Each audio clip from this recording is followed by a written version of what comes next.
Friends, आज हमारी guilt series चल रही है अभी। गिल्ट सीरीज़ की जब हम बात कर रहे हैं और हम देख रहे हैं कि गिल्ट का इम्पैक्ट बहुत ज़्यादा हमारी मेंटल हेल्थ के ऊपर होता है, हमारे लाइफ के डिफरेंट एस्पेक्ट्स को ये अलग-अलग तरीके से इम्पैक्ट करती है। आज के वीडियो के अंदर हम देखेंगे कि कैसे गिल्ट हमारी पेरेंटिंग को इम्पैक्ट करती है और हमारी पेरेंटिंग का इम्पैक्ट अल्टीमेटली बच्चे की ग्रोथ पर, उसके डेवलपमेंट पर किस तरीके से होता है। फ्रेंड्स, मैंने कुछ समय पहले मॉम गिल्ट के ऊपर एक सेशन किया था और उस सेशन के अंदर जब मैंने वर्किंग मदर्स की गिल्ट को सुना तो मुझे बहुत ही आश्चर्य हुआ और बहुत ही ओपनिंग भी हुई कि किस तरीके से जो पेरेंट्स काम कर रहे हैं।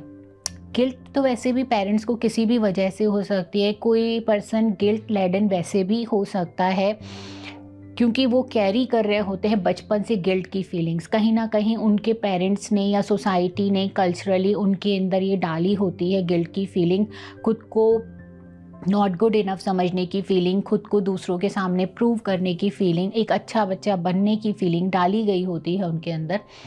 पर उसके साथ साथ जो वर्किंग पेरेंट्स होते हैं, जिसमें दोनों वर्किंग होते हैं, मदर्स भी वर्किंग होती हैं, फादर भी वर्किंग होता है, ऐसे में इन पेरेंट्स के अंदर गिल्ट फीलिंग बहुत ही नेक्स्ट लेवल की होती है।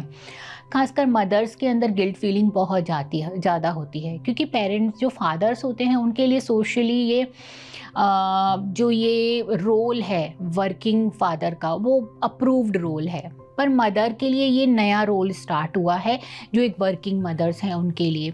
तो ऐसे में क्योंकि मदर की जिम्मेदारी ही बच्चों को टेक केयर करने की हमेशा से समझी गई है हमारी सोसाइटी के अंदर, ऐसे में अगर वो बाहर जा रही हैं और काम कर रही हैं तो उनके ऊपर एक्सपेक्टेशंस का बोझ बहुत ज़्यादा बढ़ जाता है। खुद को एक अच्छी माँ साबित करना उनके लिए और ज़्यादा इम्पॉर्टेंट हो जाता है अगर वो वर्किंग मदर हैं। ऐसे में अपनी गिल्ट की वजह से कई बार वो बच्चे की हेल्प नहीं कर रही होती हैं, उनका और ज़्यादा नुकसान कर रही होती हैं, क्योंकि ऐसे में कई बार वो ओवर कंपनसेशन में आ जाती हैं और ओवर कंपनसेशन में आने की वजह से जहाँ पर बच्चे को कंट्रोल करने की ज़रूरत है, जहाँ पर उसको प्रॉपर्ली डिसिप्लिन करने की ज़रूरत है, वहाँ पर भी वो लीनियंट हो जाती हैं, परमिसिव काइंड ऑफ पेरेंटिंग करने लग जाते हैं। अपनी टाइम का कंपनसेशन वो बच्चों को सामान दिला करके उनकी हर विशेज़ को पूरा करके करने लग जाते हैं और जब वो इस तरीके के साइकिल में फंसते हैं तो कहीं ना कहीं उसके इम्पैक्ट हमको बच्चे की ग्रोथ में देखने मिलते हैं। हमारा बच्चा भी इमोशनली स्टेबल नहीं होता है। बच्चा कई बार बहुत ज़्यादा इंस्टेंट ग्रेटिफिकेशन के चक्कर में फंस जाता है। उसको लगता है कि क्योंकि मुझे मदर का टाइम नहीं मिल रहा है तो मुझे ये सामान तो मिलना ही चाहिए। तो ऐसे में वो डिमांड करने लग जाता है चीज़ों की, rather than being grateful for many things which are provided to the child. तो इस तरीके से एक कांस्टेंट लूप में पेरेंट्स फंस जाते हैं। कई बार वो बच्चे के साथ बहुत लीनियंट, बहुत ज़्यादा कंपनसेटरी मोड में होते हैं और कई बार वो ओवर स्ट्रिक्ट हो जाते हैं जहाँ पर वो बच्चे को बिगड़ते हुए देखते हैं, क्योंकि ये भी डर है उनके अंदर कि अब वो बच्चे के साथ नहीं है और बच्चा उनको दिखने लग जाते हैं वो से बच्चे के अंदर इस तरीके के सिम्टम्स कि बच्चा बहुत ज़्यादा ओवरली बिगड़ रहा है, उतना डिसिप्लिन नहीं है, उसकी शिकायतें आनी शुरू हो जाती हैं आसपास के लोगों से, तो वो फिर ओवर क्रिटिकल बन जाते हैं, बच्चे को बहुत ज़्यादा डांटना डपटना शुरू कर देते हैं। ऐसे में बच्चा भी एक कन्फ्यूजन की स्टेट में आ जाता है, उसका इमोशनल स्टेबिलिटी नहीं बन पाता है, उसको लगता है कि उसके साथ अन्याय हो रहा है, वो भी एक विक्टिम मोड प्ले करने लग जाता है। जब उसको इस तरीके से पेरेंट्स तो खुद एक गिल्ट फीलिंग के लूप में फंसे हुए हैं ही, वो खुद तो परेशान हैं ही, अनहैप्पी हैं, फ्रस्ट्रेटेड हैं, ओवरबर्डन्ड हैं।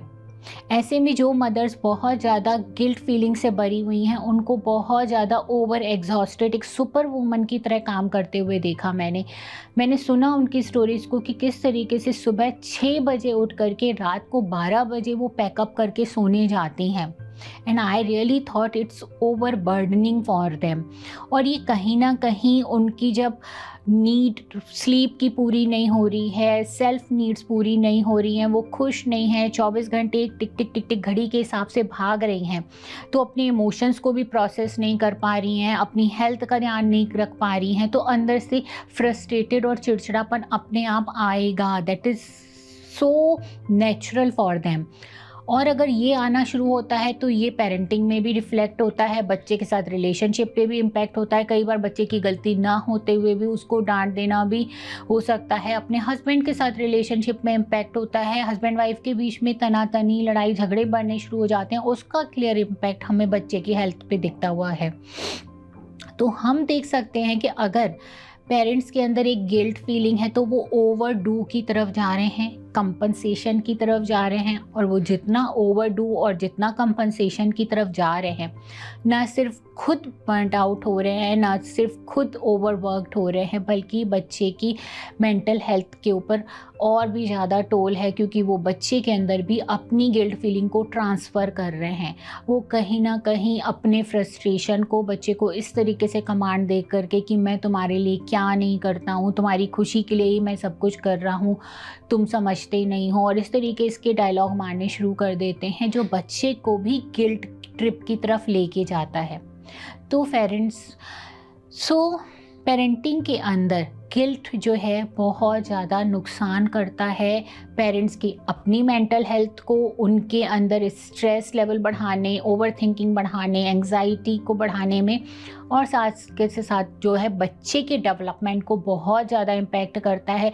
बच्चे इमोशनली स्टेबल नहीं रहते हैं, बच्चे जो हैं ओवर डिमांड करने लग जाते हैं, बहुत कंट्रोलिंग होना शुरू कर देते हैं, बच्चे हमारे खुद गिल्ट ट्रिप में चले जाते हैं, बच्चों के अंदर स्ट्रेस एंग्जाइटी की प्रॉब्लम्स बढ़नी शुरू हो जाती हैं।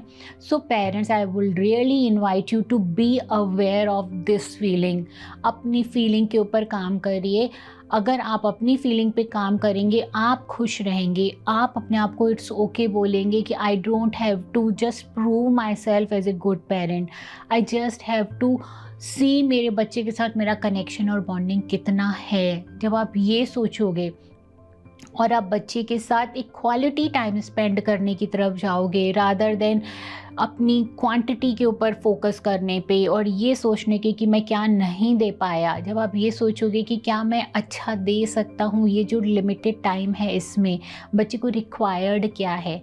और ट्रस्ट मी पेरेंट्स, जब आप बच्चों के साथ हो तो उनको सिर्फ आपका एप्रिसिएशन, अटेंशन, आपका उनके साथ जुड़ाव, टुगेदरनेस ही उनके लिए इम्पॉर्टेंट है। और जितना जितना ये होता है, बच्चा अपने आप अंदर से खुश रहता है और आप भी खुश रहोगे। और अपनी प्रायोरिटीज सेट करो। पेरेंटिंग के अंदर भी सब कुछ ही आपको नहीं करना है। Start delegating your work, start prioritising कि बच्चे को आपको सबसे ज़्यादा रिक्वायर्ड क्या है, आप वो दो। उसके अलावा और चीज़ों को डेलीगेट किया जा सकता है, उस तरफ जाइए। एंड डू नॉट जज yourself. Nobody can be a perfect parent ever.